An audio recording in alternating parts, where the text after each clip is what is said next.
ஒரே சமயத்தில் தமிழ் மற்றும் தெலுங்கு சினிமாக்களில் முன்னணி நடிகையாக வலம் வந்த பானுப்ரியா 1964ஆம் ஆண்டு ஜனவரி மாதம் 15ஆம் தேதி ஆந்திரப் பிரதேசம் மாநிலம் ராஜமகேந்திரவரத்தில் பிறந்தார். பின்னர் குடும்பத்துடன் சென்னை நகரத்திற்கு இடம்பெயர்ந்த அவர் 1983ஆம் ஆண்டு வெளியான மெல்ல பேசுங்கள் என்ற திரைப்படத்தின் மூலம் தமிழ் திரையுலகில் அறிமுகமானார். பானுப்பிரியா என்றாலே நேரம் தவறாத நல்ல நடிகை என்ற நற்பெயரும் இவருக்கு உண்டு. அதற்கு காரணம் எந்த தயாரிப்பாளரும் நஷ்டம் ஆகிவிடக்கூடாது என்பதற்காக தான் நடிக்கும் படங்களில் எப்போதுமே அர்ப்பணிப்போடு இருப்பாராம். இவர் தமிழ் மட்டுமின்றி தெலுங்கு, இந்தி, கன்னடம், மலையாளம் போன்ற பிறமொழி படங்களிலும் நடித்து இருக்கிறார்.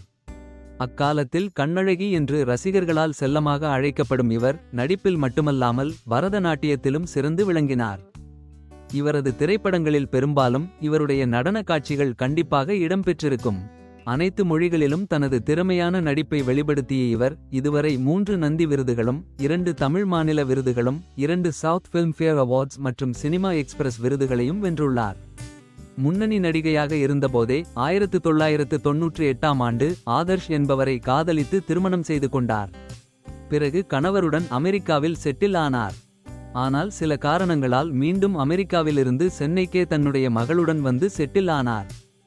சமீபத்தில் தெலுங்கு ஊடகம் ஒன்றிற்கு பேட்டியளித்த நடிகை பானுப்ரியா அவரது தனிப்பட்ட வாழ்க்கை குறித்து பேசியுள்ளார். அதில் அவரது கணவர் இறந்த பிறகு நினைவாற்றல் குறைவால் பாதிக்கப்பட்டு திரைப்படங்களில் வசனங்களை கூட பேச முடியாமல் சிரமப்பட்டதாகவும் கண்ணீர் மல்க பேசியுள்ளார். மேலும் கணவனை விவாகரத்து செய்துவிட்டதாக பரவிய செய்திகள் எதுவும் உண்மையில்லை என்றும் அதேபோல் ஆண்டுதோறும் நடத்தப்பட்டு வரும் நடிகர்களின் ரீயூனியன் நிகழ்ச்சிக்கு செல்லாததற்கு காரணம் தனக்கு யாரும் அழைப்பு விடுக்கவில்லை என்றும் தன்னை பற்றி பரவிய வதந்திகள் அனைத்தும் பொய் என்றும் பதிலளித்துள்ளார். மேற்கொண்டு பேசிய அவர் ரியல் எஸ்டேட், சொந்த படம் தயாரித்தது, தம்பியை ஹீரோவாக வைத்து படம் எடுத்தது போன்ற காரணங்களால் மொத்த சொத்துக்களையும் இழந்துவிட்டதாகவும் பணத்தை பாதுகாக்க தெரியாமல் குடும்பத்தினரின் வீண் செலவுகளுக்கு பலியாகி குடியிருக்க வீடு கூட இல்லாமல் பிறகு ஏவிஎம் ஸ்டுடியோவின் சிறிய அறை ஒன்றில் நீண்ட காலம் தங்கியிருந்ததாகவும் மிகவும் வருத்தத்துடன் பேசியிருக்கிறார். அவர் தன் வாழ்க்கையில் கற்றுக்கொண்ட அனுபவத்திலிருந்து ரசிகர்களுக்கு முக்கியமான அறிவுரை ஒன்றினை வழங்கியுள்ளார். அதில் என்னைப் போல யாரும் ஊதாரியாக வாழாதீங்க. நான் தற்போது பல்வேறு உடல் சம்பந்தமான பிரச்சனைகளை சந்தித்து வருகிறேன். இதெல்லாம் எனக்கு நானே ஏற்படுத்திக் கொண்ட சில தீய பழக்கங்களால் ஏற்பட்டவை.